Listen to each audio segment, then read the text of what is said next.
Hello everyone, how are you today? I hope everybody is fine and safe.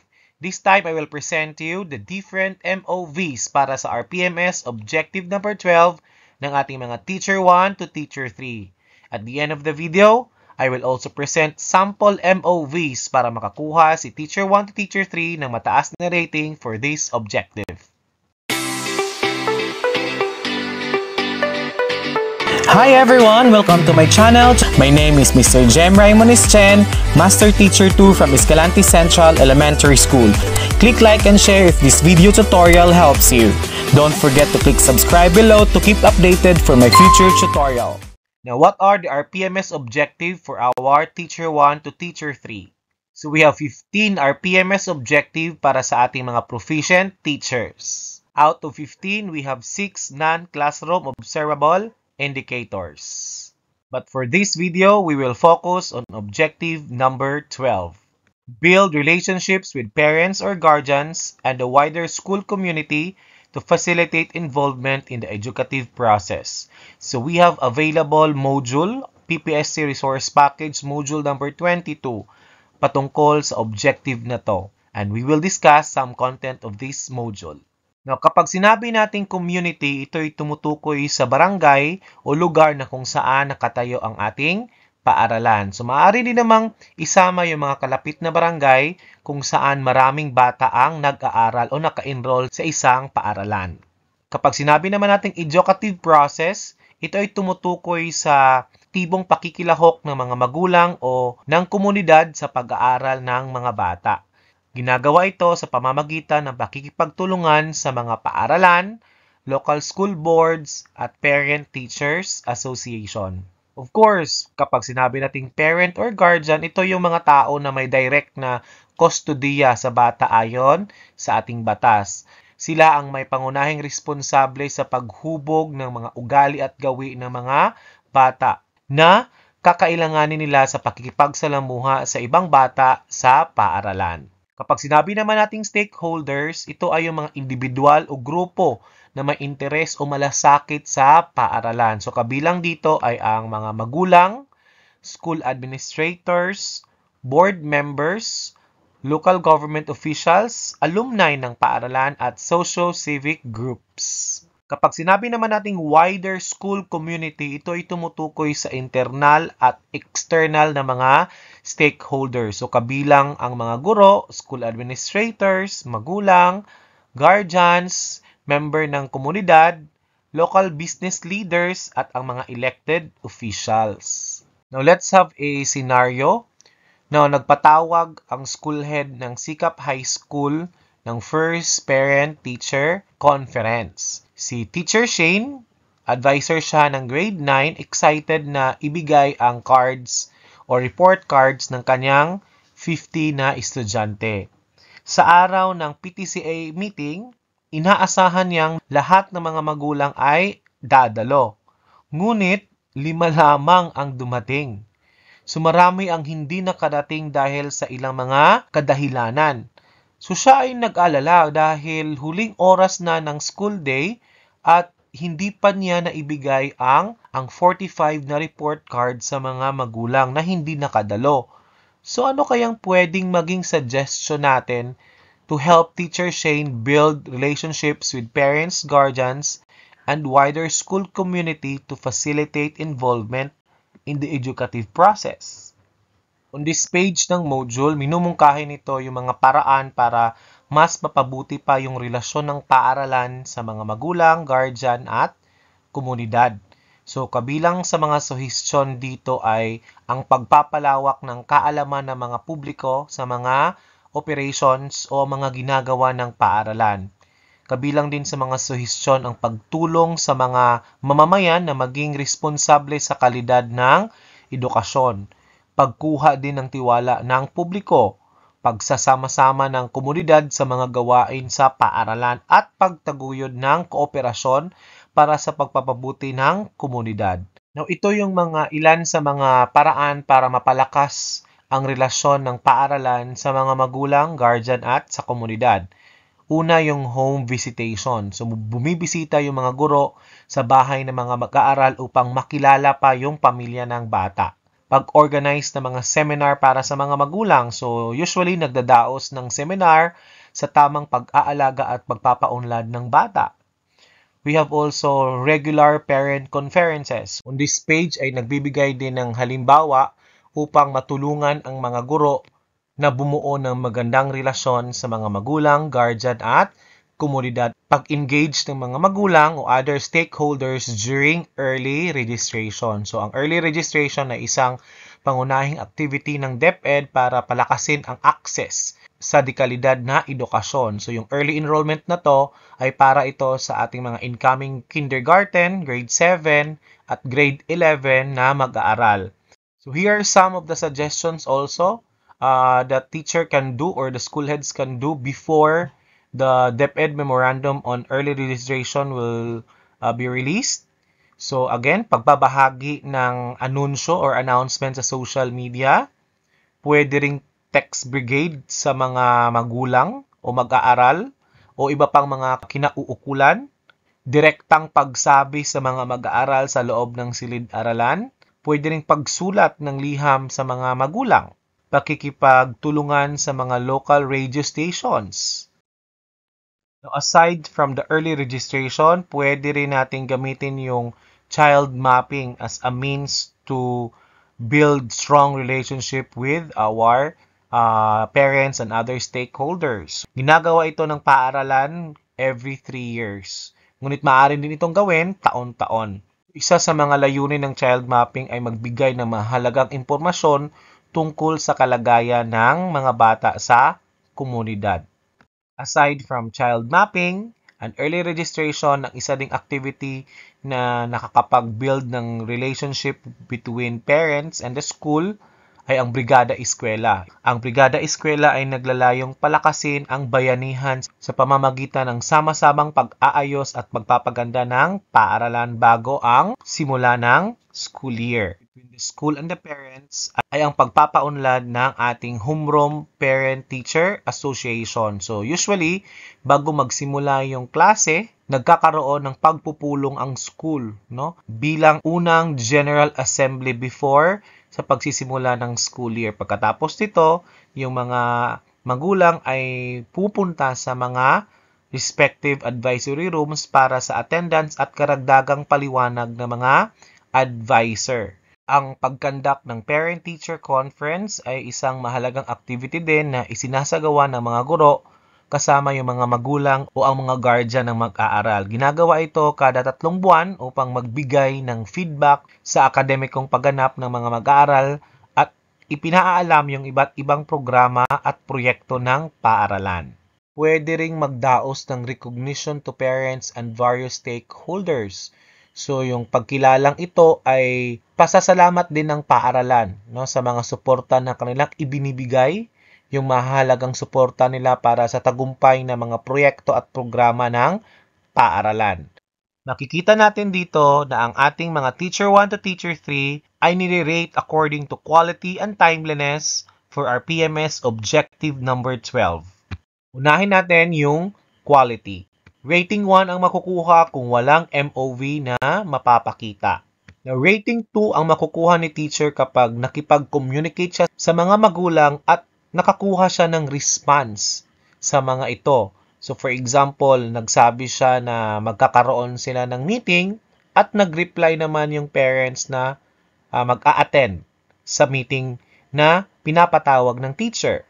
So, kaya yung MOV na pwede niyang may attach sa kanyang portfolio dito ay screenshot ng kanilang message or chat ng guro sa mga parent or guardian. Rating 3 ang makukuha ni teacher kapag natiyak niya na may pakikipagtulungan sa mga magulang, guardian, o wider school community upang maisulong ang pakikilahok nito sa edukasyon. Pwedeng mag-attach si teacher ng MOV number 2 or MOV number 1. Pwedeng i-attach si teacher yung MOV number 2, yung parent-teacher log o yung mga patunay na may mga meetings na naganap between the teacher and other stakeholders. So, pwedeng yung one-on-one parent-teacher conference log. Of course, dapat may attendance sheet. Pwede ring yung attendance sheet with minutes ng meeting. Pwede ring proof of involvement sa mga learners or parents orientation.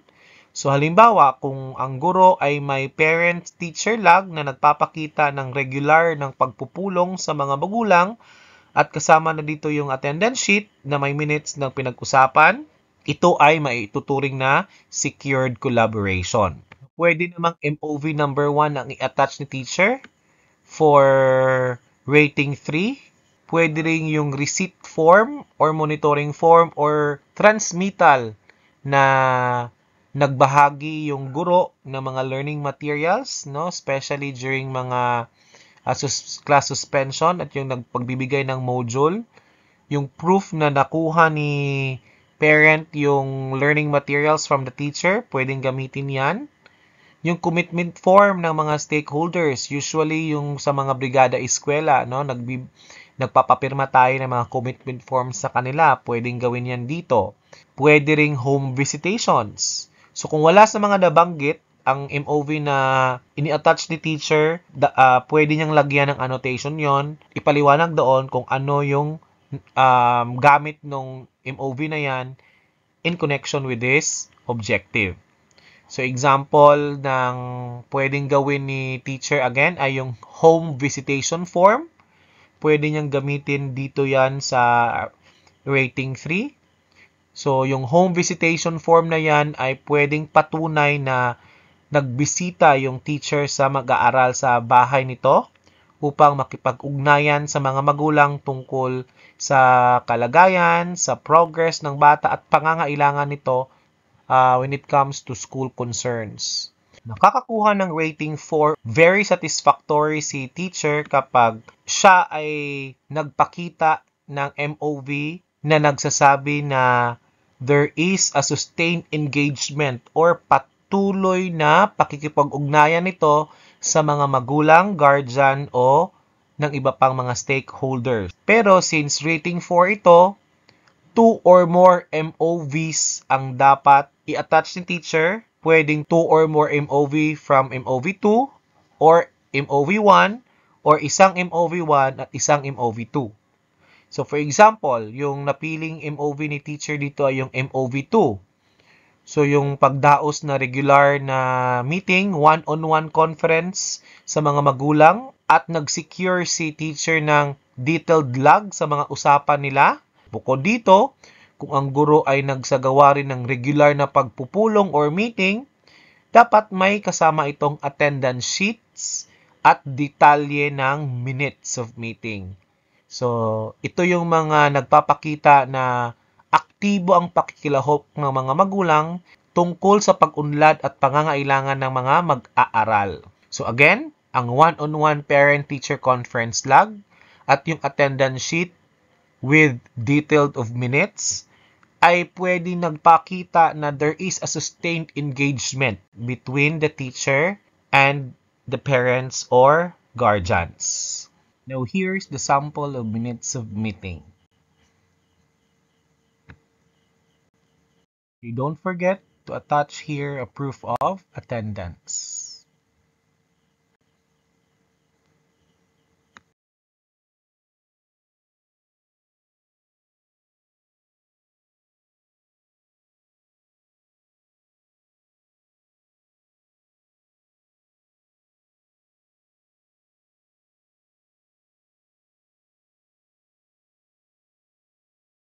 Pwede rin namang mag-attach si teacher ng MOV1 to get rating of 4. Pero again, dapat more than 2 MOVs ang kanyang ma-i-attach dito. So for example, pwede siyang mag-attach ng commitment form na nilagdaan ng stakeholders na nagpapatunay ng kanilang involvement at suporta na ibibigay sa mga programa ng paaralan. Pwede ring mayroon siyang i-attach na home visitation forms na nagpapatunay na regular ang pagbisita ng guro sa bahay na mag-aaral upang makipag-ugnayan sa mga magulang tungkol sa progress at pangangailangan ng kanilang mga anak. Here's the sample receipt form for learning materials.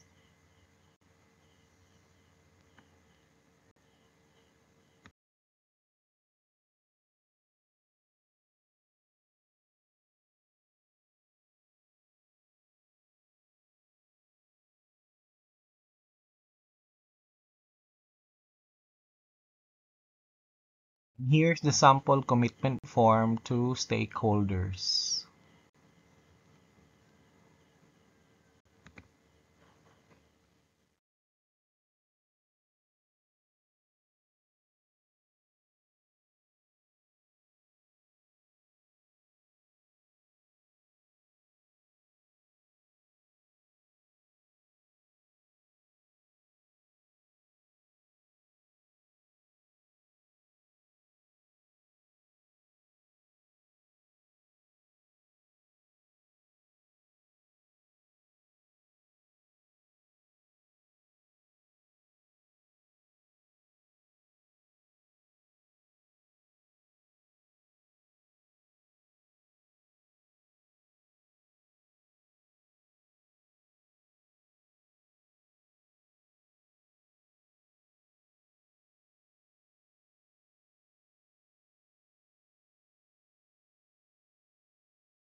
Now, para makakuha ng rating 5 or outstanding si teacher, so kailangang magpakita ang teacher ng patuloy at regular na pakikipag-ugnayan nito sa mga magulang o guardian at iba pang mahalagang stakeholders.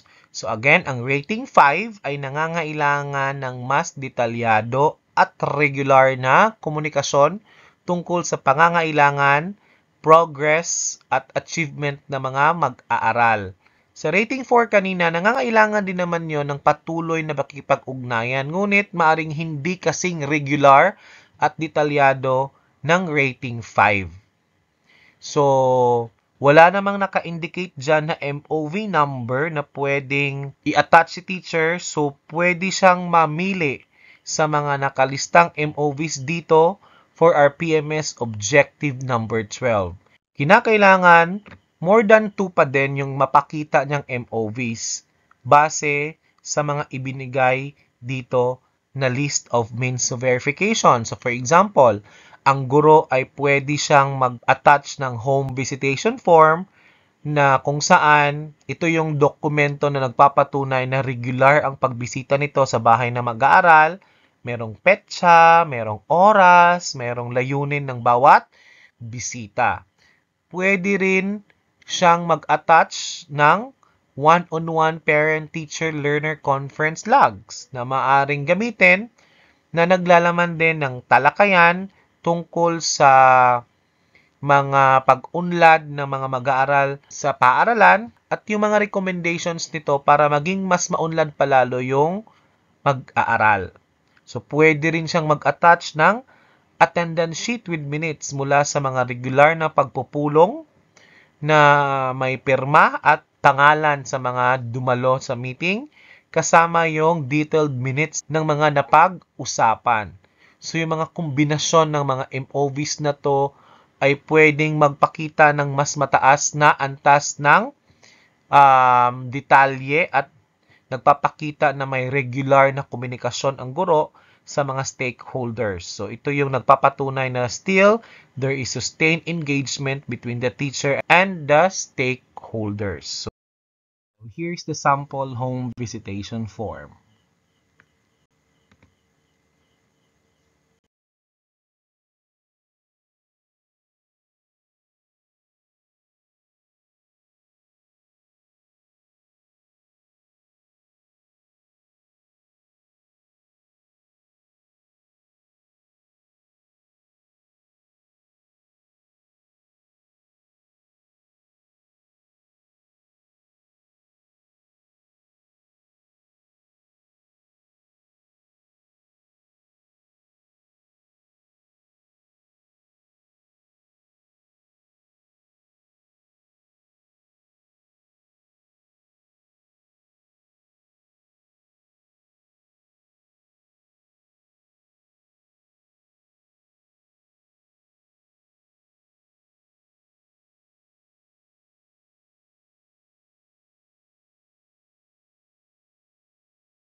Now, here's the sample one-on-one parent-teacher-learner conference log.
Here is sample minutes of meeting.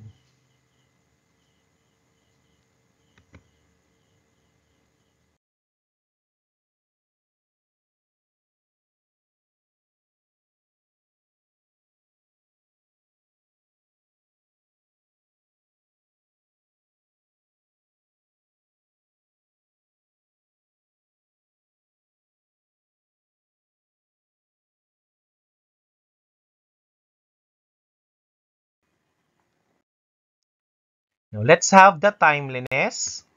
So, kung walang acceptable evidence si teacher, rating 1.